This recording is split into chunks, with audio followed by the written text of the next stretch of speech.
예, 은혜는 한 번으로 끝나지 않는다. 은혜는 한 번으로 끝나지 않는다라는 제목으로 하나님 말씀 증거하도록 하겠습니다. 아브라함이 175세에 죽는 장면이 나옵니다. 75세에 부르심을 입었고 175세에 죽었으니까 100년간 하나님과 동행했던 사람이었다, 이렇게 얘기할 수 있습니다. 100년간 믿음의 여정이 있었다. 그게 아브라함의 인생이었다는 것입니다. 아브라함이 마지막 죽기 직전에 했던 일들을 지금 설명하고 있는데, 마지막에 한 일은 제가 볼 때 준비한 겁니다. 두 가지 준비를 했는데, 하나님의 약속이 두 가지였잖아요. 땅을 준다, 자손을 준다. 그래서 그 두 가지 약속에 대한 준비를 하고 죽습니다. 첫 번째는 그 땅을 준다 그럴 때 그 막벨라 굴을 사잖아요. 그러니까 이스라엘 백성들이 돌아올 근거, 출애굽의 백성들 아닙니까? 왜 가나안에 돌아와야 되는지 어떤 약속에 대한 전초기지, 근거를 남기기 위해서 막벨라 굴을 샀다. 23장에 장황하게 이렇게 쭉 설명되어 있습니다. 또 하나는 자손에 대한 준비죠.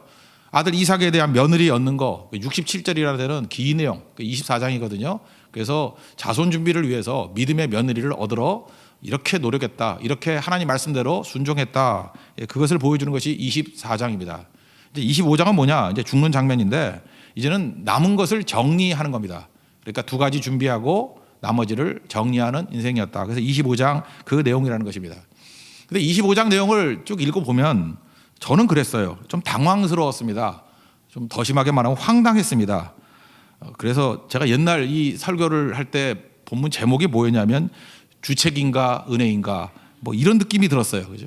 이 할아버지가 이 주책이죠. 사라가 죽고 난 다음에 그드라라는 후처를 얻어가지고 6명의 아들을 또 낳고 그 다음에 7명의 그 손자까지 얻는 뭐 그런 스토리가 쭉 나와 있다라는 것입니다. 저는 이 이야기가 약간은 좀 김이 빠진다고 생각했어요. 왜냐, 100세의 아들 이삭을 낳은 게 대단한 거 아니에요? 근데 100세 이후에도 또 6명이나 또 낳네? 그러니까 좀 김 빠지지 않습니까? 그리고 뭔가 긴장이 이렇게 사라지고 긴장이 풀리는 그런 느낌을 받게 되더라는 것입니다. 그래서 이런 느낌이 들어요. 야, 100세에 낳은 게 하나님 앞에서 대단한 일이었는데 그것도 아닌가 봐? 그 이후에도 또 이렇게 6명이나 더 낳는 거 보면은 이게 뭐지? 그리고 내용을 읽어보면 별 얘기도 아니에요. 그냥 애 6명 낳았다, 그리고 뭐 의미도 별로 없는 것 같이 보여요. 그리고 끝나버립니다. 이게 좀 의아했어요. 1절부터 4절까지를 한번 읽어보겠습니다. 시작. 아브라함이 후처를 맞이하였으니 그의 이름은 그두라라. 그가 히무람과 욕산과 무단과 미디안과 이스박과 수아를 낳고, 욕산은 스바와 드단을 낳았으며 드단의 자손은 아수르 족속과 르드시 족속과 루미 족속이며, 미디안 아들은 에바와 에벨과 한옥과 아비다와 엘다아인이 다 그두라의 자손이었더라. 이게 별 의미도 없는 것 같은, 별 내용도 없잖아요. 그런데 이걸 왜 기록했을까? 제가 볼 때 첫 번째는 그래요. 사실이니까. 저는 이게 너무 통쾌하더라고요. 성경은요, 무슨 내용이 유익이 있고 없고 그런 거 따지지 않고 팩트니까, 그래서 가공되지 않은 내용, 채색되지 않은 내용을 그냥 있는 그대로 보여줍니다. 성경에 뭐 그런 일이 되게 많잖아요. 누가 죄 지은 얘기도 그냥 그대로 보여주고 뭘 이렇게 가공하려고 하는 의도가 없는 것 같이 보입니다. 근데 이것만 있는 게 아니라 또 하나는, 우리가 볼 때는 별 의미가 없다고 생각할지 모르지만 잘 보면요, 그 해석이 필요한 내용이 있다라는 거예요. 이게 왜 이럴까? 여기도 해석이 필요하다고 생각을 합니다. 인생에서 꼭 필요한 게 세 가지가 있다 그러죠. 하나는 의미, 두 번째는 재미, 세 번째는 흥미, 산미라 그러잖아요. 그래서 의미라는 건 뭐죠? 뜻이고 깊이 뭐 이런 거 아니에요? 그래서 인간은 무의미하면 못 살죠. 뭐 땅 팠다 묻었다 팠다 묻었다 하면 미친다 그러잖아요. 왜? 의미가 없기 때문에, 무의미하기 때문에. 그래서 인간은 뭘 하든지 간에 아무리 천만금이 생겨도 의미 없으면은 오래 못 갑니다. 그래서 의미가 있어야 된다. 또 하나는 재미죠. 재미는 뭐죠? 이게 원동력이죠. 활력이죠. 오래 하려면 재미 있어야지. 재미없는 일을 어떻게 해요? 그러니까 재미가 있어야 이게 힘이 생겨서 오래 갈 수 있다는 거죠. 그래서 재미있는 일 해야 오래 갑니다. 재미없으면 오래 못 가요. 또 하나가 흥미인데, 흥미는 호기심이죠. 내가 알던 바운더리에서 그걸 넘어서는 새로운 세계를 접하는 거죠. 그래서 흥미가 없으면 또 사람이 안 돼요. 지루하다 그러잖아요.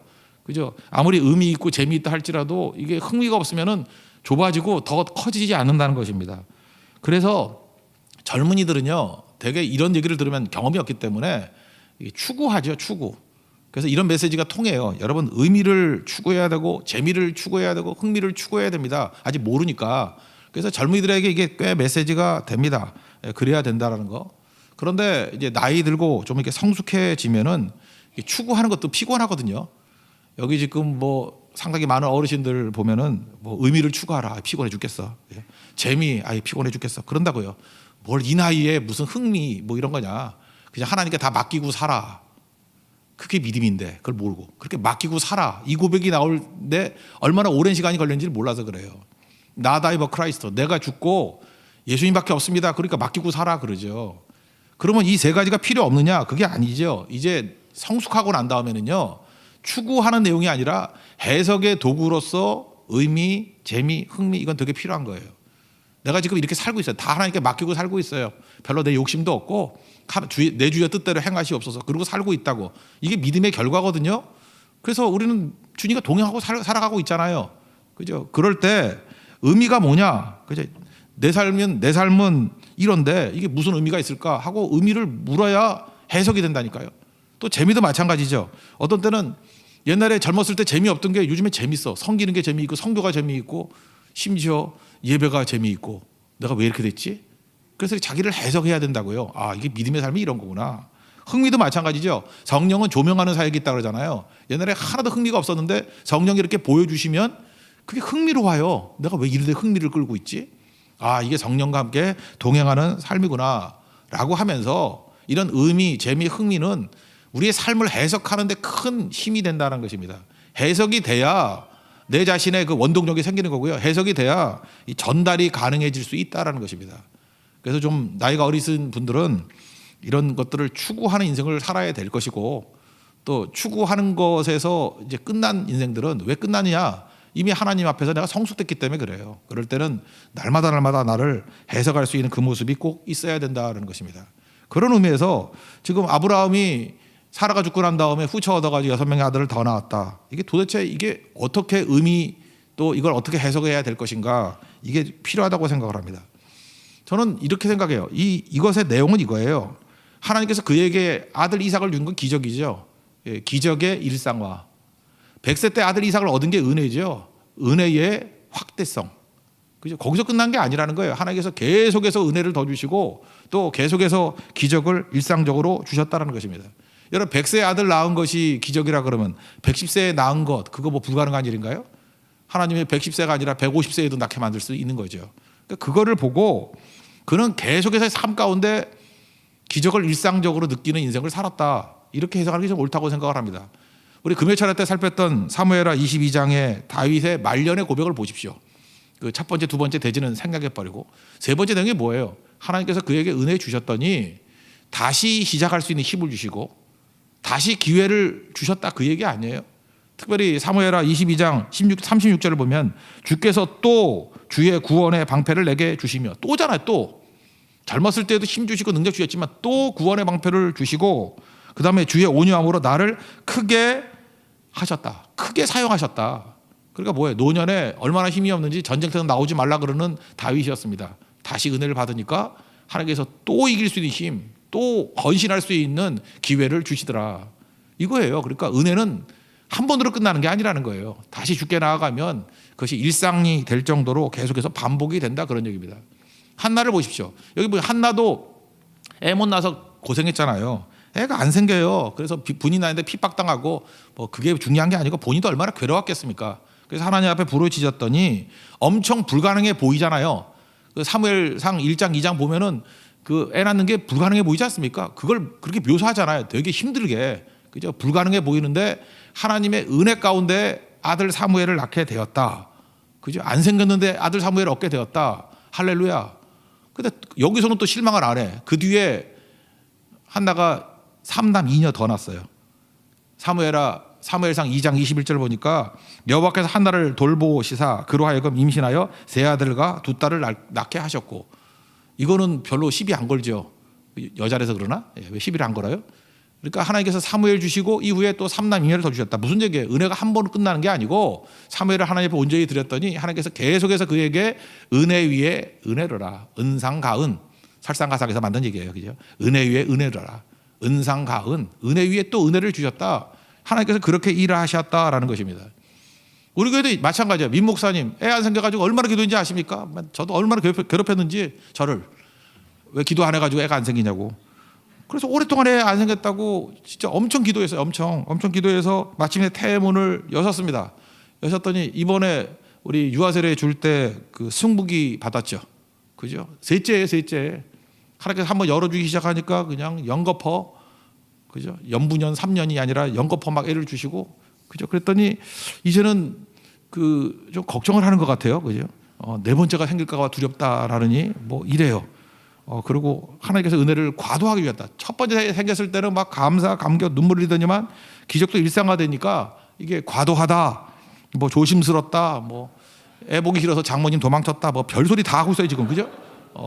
그러니까 이게 이렇게 되는 거라고요. 그러니까 은혜가 계속 임하는 건데 처음 같지 않다라는 거예요. 사람이 이렇게 되는 거죠. 만나도 마찬가지입니다. 하늘에서 먹을 것이 내린다. 이게 뭐 보통 얘기입니까? 이 처음에 만나를 봤을 때 사람들이 얼마나 기적이라 그러고 막 펄펄 뛰었겠어요. 그런데 그 40년 동안 매일같이 내리는 거야. 매일같이 기적의 일상화, 은혜의 일상화. 그러니까 그 다음에 원망하잖아요. 지겨워 못 먹겠다 그러고. 우리가 그런 인생들이라니까요. 근데 아브라함은 다르잖아요. 매번 감사하고 그게 차이점이라는 거예요. 기적이 일상화돼도 그걸 감사히 여기는 거죠. 이스라엘 백성들 구름 기둥으로, 밤에는 불 기둥으로. 구름 기둥이 뭐예요? 우리가 베트남 선교 갔을 때 무인의 사막에 갔습니다. 갔더니 딱 그 하나님께서 우리에게 그걸 보여주시는 것 같아요. 그늘이 있더라고요. 하늘에 구름이 있으니까 우리가 있는 데만 그늘이 딱 졌어요. 그리고 옆에는 사방이 다 햇빛이 내리쬐고 따갑더라고요. 아침인데도 불구하고. 그러니까 사람들이 어떻게 하느냐, 이게 햇빛에 있다가 그 구름 밑에 있는 그늘이신데 구름이 그 점과 같이 딱 져 있어요. 그걸로 다 모여 옮겨갔어요. 그래서 구름이 옮겨가기 전에 예배 빨리 끝내려고 빨리빨리 기도하고 끝냈죠. 그리고 또 각자 개인 기도했더니 제가 있던 자리가 원래 구름 자리였거든. 근데 기도하고 눈을 딱 떠보니까 이게 햇빛 자리로 바뀌어 있더라고. 그때 내가 느꼈던 게 그거예요. 구름 기둥이 그런 거예요. 구름으로 인해 생긴 그늘의 그늘. 그래서 이스라엘 백성들이 타 죽을 것 같은 이 광야를 지나갈 때 하나님이 항상 구름으로 인한 그늘을 주셔서 그게 구름 기둥이거든요. 그들을 갖다가 시원하게 인도해 주셨다. 밤에는 추우니까 불기둥으로 뭐 그런 식으로 인도하셨다. 이게 성경의 내용이라는 거예요. 이거 한 번만 그랬습니까? 아니죠. 40년 내내 그렇게 인도하셨다는 것입니다. 기적의 일상화, 은혜의 일상화. 그러니까 하나님 믿고 의지하는 백성들에게는 한 번 처음에는 기적이죠. 근데 그게 나중에 계속 일상화가 돼가지고 끝없이 은혜 주신다라는 거예요. 아브라함의 삶도 그렇게 해석하는 것이 옳다고 생각을 합니다. 우리 기도도 마찬가지 아니에요? 원래 하나님 앞에 나가서 우리가 직접 기도할 수 없었죠. 제사장을 통해서 기도할 수 있었잖아요. 우리 속죄도요, 대속죄일 그래가지고 7월 15일 한 번 대제사장이 피를 가지고 지성소에 들어가는 거예요. 그때 대제사장이 범죄했으면 죽었어요. 그래서 즉사했다고. 그래서 허리에 끈을 묶고 방울을 매달고 갔어요. 방울 소리가 안 나면 죽은 거거든. 그러면 거기 들어갈 수가 없으니까 방울 소리가 안 난다, 계속 안 난다, 불러도 안 난다, 그러면 밧줄로 잡아 당겼다고. 시체를 끌어냈다고요. 그러니까 무시무시한 거죠. 하나님 앞에 직접 나가서 기도하는 것이 거의 어려운 일이었고 1년에 한 차례. 근데 예수 그리스도의 보혈의 피로 말미암아 우리는 날마다 주님 앞에 나가서 기도할 수 있죠. 아무 때나. 그러니까 기도가 기적인 거 아세요? 우리 기적인지를 모르니까 새벽 기도도 안 나오고 뭐 기도도 하나가 엎어져 잠만 자고 그러죠. 히브리서 10장 19절 보면 그러므로 형제들아 우리가 예수의 피를 힘입어 성소에 들어갈 담력을 얻었나니 그 길은 우리를 위하여 휘장 가운데로 열어놓으신 새로운 살 길이요 휘장은 곧 그의 육체니라. 예수님의 십자가 때문에 우리가 예수님의 이름으로 하나님 앞에 직접 기도할 수 있는 거라고요. 근데 이게 처음에는 엄청난 거였을 건데 이것도 일상화돼 버리니까 뭐 시큰둥해진 거죠. 그러니까 이게 뭐냐, 기적과 은혜 일상화가 된 것이다라고 해석하는 게 옳다라는 것입니다. 그러니까 어떤 사람이 하나님 앞에서 올바른 사람이겠습니까? 그것을 항상 감사로 여기고 감격으로 여기고 기쁨으로 여기고 놓치지 않는 거죠. 하나님은 한 번을 끝나지 않고 풍성한 대로 가기를 원하시는 거예요. 요한복음 10장 10절 보니까 내가 온 것은 양으로 생명을 얻게 하고, 한 번이죠. 생명, 기적이죠. 죽음에서 생명을 옮긴 거. 그 다음에 뭐예요? 생명도 그냥 멈추는 게 아니라 더 풍성히 얻게 하려는 것이라. 더 풍성한 데까지 갈 수 있는 믿음의 종 되기를 축원합니다. 그래서 은혜는 한 번이 아니에요. 확장성. 더 깊은 데로 더 넓어져야 되고, 은혜는 지속성. 주님 앞에 갈 때까지 끊임없이 은혜가 임하게 된다는 것입니다. 그래서 아브라함은 이삭의 기적이 아니라 이후에도 계속된 하나님의 은혜의 기적이 끊이지 않는 인생이었다. 우리 인생도 그런 인생이 되는 축복이 임하기를 기원합니다. 그래서 한 번 받은 은혜가 계속해서 우리에게 더 확장돼서 임하도록 하나님 앞에 간구하고 겸손하게 엎드릴 줄 아는 믿음의 종 되기를 축원합니다. 또 한 가지, 두 번째는 이제 그 자기들 실수의 문제죠. 뭐 하갈의 아들 이스마엘, 그 다음에 뭐 나머지 아들들도 사실은 뭐 실수나 잘못이라고도 볼 수 있겠죠. 그렇지만 그것들을 하나님 앞에 맡기면은 하나님이 책임져 주신다, 이런 거예요. 여러분, 아브라함을 볼 때 아브라함의 인격이 고매하다거나 성경이 이렇게 묘사하지 않아요. 한 여자만 바라보는 순정남이었다 이렇게 묘사하지 않아요. 그래서 이 아브라함 잠깐만 연구하면 여자분들이 싫어하더라고요. 이거 나쁜 남자 아니야? 뭐 이렇게 얘기하더라고요. 인격도 별로 고매한 것 같지 않고 뭐 아내를 누이라고 속이기도 하고 그죠? 자기만 살겠다고. 그 다음에 또 그러고 난 다음에 또 순정이라도 지켰으면 좋겠는데 한 여자만 바라보는 남자 아니죠? 또 계속해서 뭐 하갈, 뭐 그두라 이러면서 순정남은 절대 아니더라. 우리는 안 그래? 우리도 마찬가지죠. 우리도 뭐 후처도 없고 재혼도 하고 뭐죠? 뭐 이거 말고라도 남자든 여자든 간에 허물없는 인생이 어디 있겠습니까? 왜 그렇죠? 사람은요 누가 됐든 간에 인간이 사는 모든 내용에는 그림자가 있다는 것입니다. 하나님은 그림자가 없지만 인간은 살다 보면 그림자가 있어요. 성경 그 얘기를 하는 거예요. 아브라함이 인간이었다는 거예요. 인간은 아무리 잘 살아도 좋은 면이 있죠. 그렇지만 인간은 살다 보면 그림자가 있다. 하나님은 없지만 인간은 그림자가 있다. 야고보서 1장 17절 보니까 하나님은 그래요. 그는 변함도 없으시고 회전하는 그림자도 없으시니라. 그러니까 하나님은 그림자가 없어요. 하나님은 허물이 없어요. 하나님 뭘 해도 부작용이 없어요. 그렇지만 인간은 안 그래요. 인간은 변하고 인간은 또 그림자가 있다고요. 아브라함의 모습이 그런 모습이었다는 것입니다. 그래서 아브라함의 실수, 아브라함의 그림자들을 쭉 묘사하고 있어요. 그 하갈의 아들들이 아니라 아들이죠. 이스마엘. 그다음에 그두라의 아들들. 이게 문제가 있다는 거예요. 이걸 하나님께서 하나님께 맡기라고 얘기를 하는 거예요. 그럼 내가 처리해 주마. 우리의 삶의 모든 문제가 다 마찬가지야. 하나님께 맡기면은 내가 실수했던 모든 문제들도 하나님이 처리해 주시고 완성시켜 주신다는 것입니다. 우리는 뭐 애들을 많이 안 낳으니까 그렇지만 애들을 한번 쭈루루 논 분들이 얘기를 합니다. 저희 외갓집이 12이거든요. 쭈루루 논데 보니까 우리 할아버지나 그 할머니가 그런 것 같더라고요. 되게 첫째를 좀 사랑하는 것 같아. 여기 또 미국에서 들으면 안 되겠지만 또 우리 큰 삼촌이 뭐 별것도 아닌데 되게 사랑했어요. 안 들었으면 좋겠는데 하여튼 간에 그래요. 별것도 아니었는데 되게 사랑해요. 그러니까 첫째를 사랑하는 것 같아요. 첫째를. 그리고 생각보다 막내를 사랑해요. 막내면 나 불쌍하다. 아무리 봐도 불쌍한 거 없는데 첫째를 사랑하고 막내를 또 사랑하는 부분이 있죠. 근데 잘 보세요. 아브라함에게서 첫째가 누구예요? 이스마엘 쫓아낼 때가 17살이죠. 13년 차이였고 이사가고 그 젖될 때라 그러니까 한 4살 정도 될 때거든요. 그러니까 한 17살이나 15살 뭐 그 사이예요. 그러니까 사춘기 때 그때 제일 귀여울 때인데 아빠 제일 많이 닮을 때잖아요. 그때 아버지의 모습이 드러나기 시작할 때 쫓아냈어요. 하나님 쫓아내라고 내가 책임질 테니까. 아프지만 하나님 말씀대로 순종했죠. 그 다음에 그 막내들 6명 애들일 거 아니에요. 그죠? 이거 내보내잖아요. 그러니까 아브라함은요 감정을 따르지 않습니다. 그리고 어떻게 보면 약간은 매정해요. 매정할 정도로 하나님의 말씀 약속을 따르더라는 거예요. 이게 지혜죠. 왜 그랬습니까? 그래야 부딪힘 예방하는 거고 그래야 갈등이 예방되기 때문에. 그런데 이게 왜 가능하냐? 이렇게 순종하고 하나님께 맡겨버린 거거든요. 그때 하나님이 그들을 책임져 주시더라 그런 얘기죠.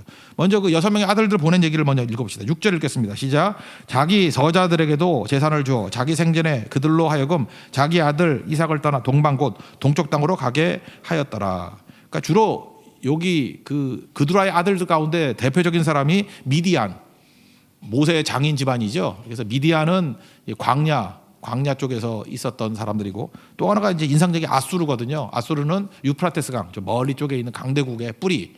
그게 이제 그두라의 자손들이었다는 것입니다. 이렇게 보내가지고 부딪히지 않게 만들었다는 거예요.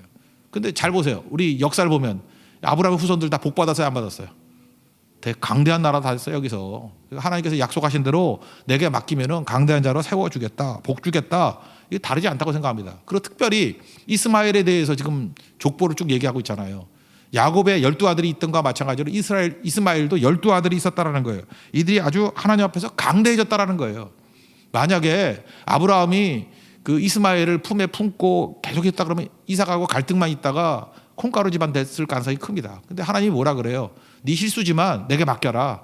내가 복 주고 책임져 줄게. 아멘하고 맡겼어요. 맡겼더니 이렇게 되더라는 거예요. 이게 오늘 메시지예요. 그죠? 하나님이 실수까지도 책임져 주시고 하나님께 맡겼을 때 작품이 나오더라. 그런 얘기죠. 이거 한번 읽어보겠습니다. 12절부터 18절까지 한번 쭉 읽어보겠습니다. 시작.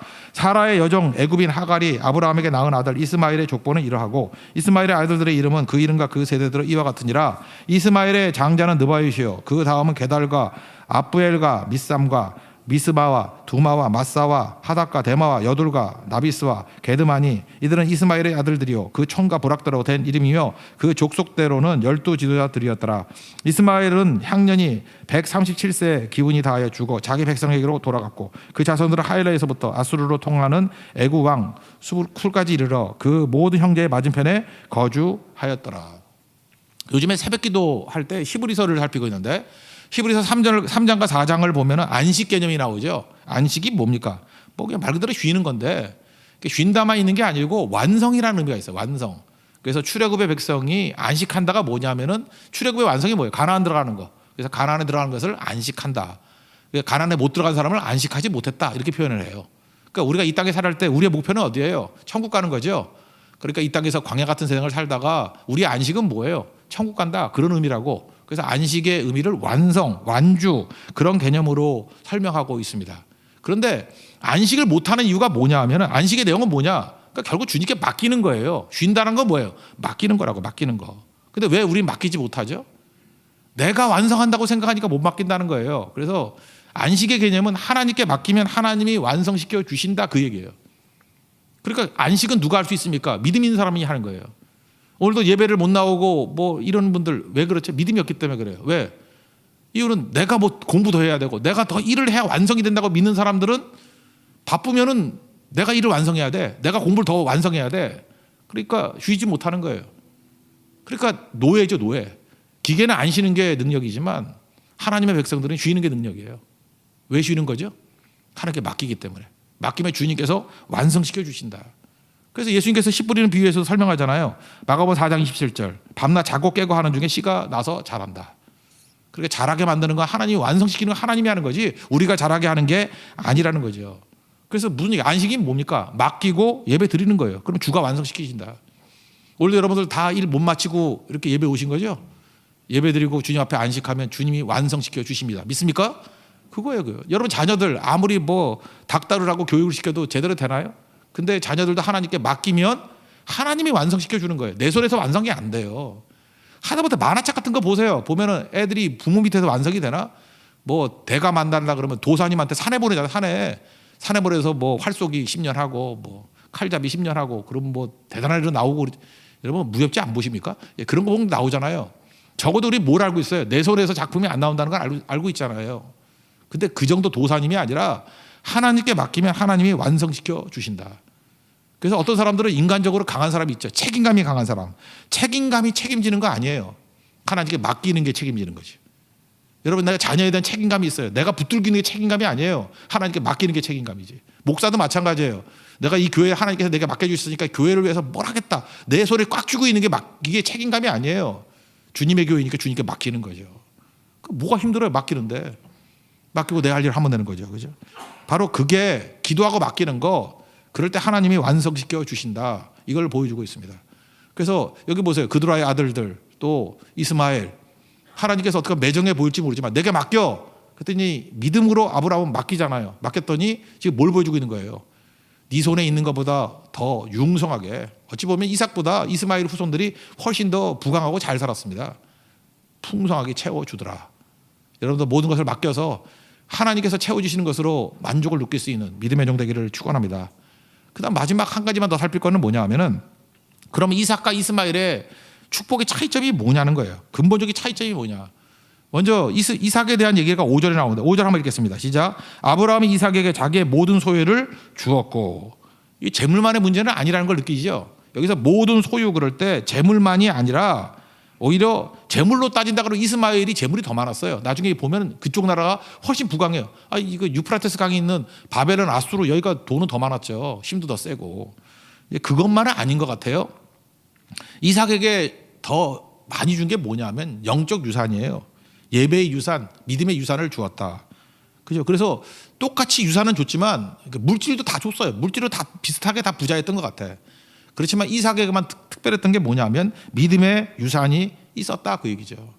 그래서 그의 믿음의 복이 이삭에게도 임하게 되었다. 11절 한번 읽겠습니다. 시작. 아브라함이 죽은 후에 하나님이 그의 아들 이삭에게 복을 주셨고 이삭은 브엘라 헤로의 근처에 거주하였더라. 그러니까 이삭에게 독특성은 어디에 있습니까? 믿음의 유산이 전수되더라. 그러니까 여러분들 세상에서요 그 제일 주기 좋은 게 물질 유산입니다.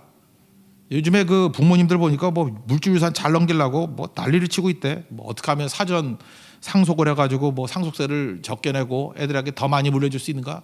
아, 연세 드신 분이 천국 갈 준비는 안 하고 맨날 그 유산 물려줄 준비를 하고 저한테 상담하고 기도해달라 그러는데 사실 저 기도 안 해요 그런 거. 미쳤다고 그런 걸 기도해요. 저분 믿음 좀 생겨가지고 자녀들에게 믿음의 유산을 남기기를 원합니다. 재산 남겨서 뭐 하려고? 그죠? 재산 남겨가지고 뭐 그렇게 훌륭한 인물 만들라고? 여러분 잊지 마세요. 세상에서 유산 물려주기 제일 쉬운 게 돈이에요. 돈 물려주는 것마다 쉬운 건 없다고. 돈 물려주면은 잘 된다는 보장 하나도 없어요. 그놈 망할지도 모르고 그 감은 얼마 갈지 아무도 몰라요. 물론 잘 될 수도 있겠지만 물질은 사실 가장 저속한 유산이에요. 믿음의 유산을 남겨야 돼. 믿음의 유산.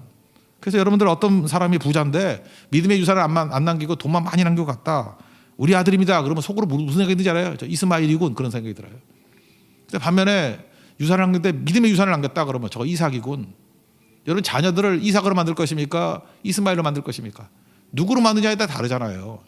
우리게 이렇게 어렸을 때부터 이렇게 커서 이렇게 뭐 찬양도 하고 율동도 하고 섬기는 애들 보면서 제가 느끼는 게 야 이거 이삭이군. 다 이삭이군. 이렇게 주리가 올라오면은 이삭이군. 모우가 올라오면 이삭이군. 은선이 올라오면 이삭이군. 시은이 올라오면 이삭이군. 근데 우리 아들들은 다 어디 간 거야? 왜 딸들만 설치지? 하여튼 이삭이군. 그죠? 믿음의 유산을 가지고 이렇게 설 줄 알아야죠. 근데 뭐 어디 엎어져가지고 어디가 있는지를 모른다 그러면 그거는 이스마엘이에요. 그죠? 아무리 명문대를 가고 아무리 부자가 되고 한다 할지라도 그거는 이스마엘이라고. 그래서 교회가 이스마엘 키우는 교회는 교회 이름 바꿔야 돼요. 그죠? 이스마엘 교회로. 그러나 이삭을 키우는 교회가 되면 그 영적 유산 이건 빼놓을 수 없다라는 것입니다. 그게 근본적인 차이가 되더라 그런 얘기예요. 그죠?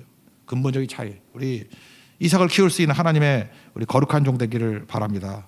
그래서 하나님 앞에 우리 가져야 될 생각이 뭐냐?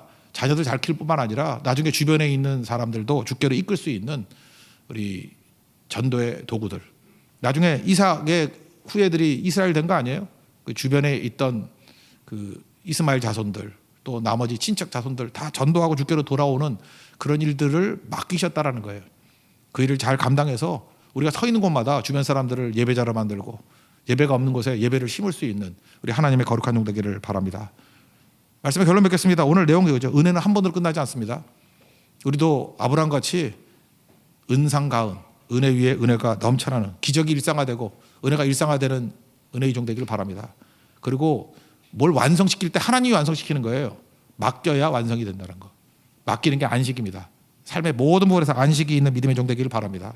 그리고 맡기는 것 중에 대표적인 거 우리 자녀를 맡겨야 됩니다. 이스마엘 만들지 말고 이삭 만드십시오. 영적 유산, 믿음의 유산, 예배의 유산을 물려주는 것이 그게 진짜 유산을 남기는 거라는 거예요. 그런 축복을 누리는 믿음의 종 되기를 축원합니다. 자리에서 일어나겠습니다. 아무도 예배하지 않는 찬양했습니다.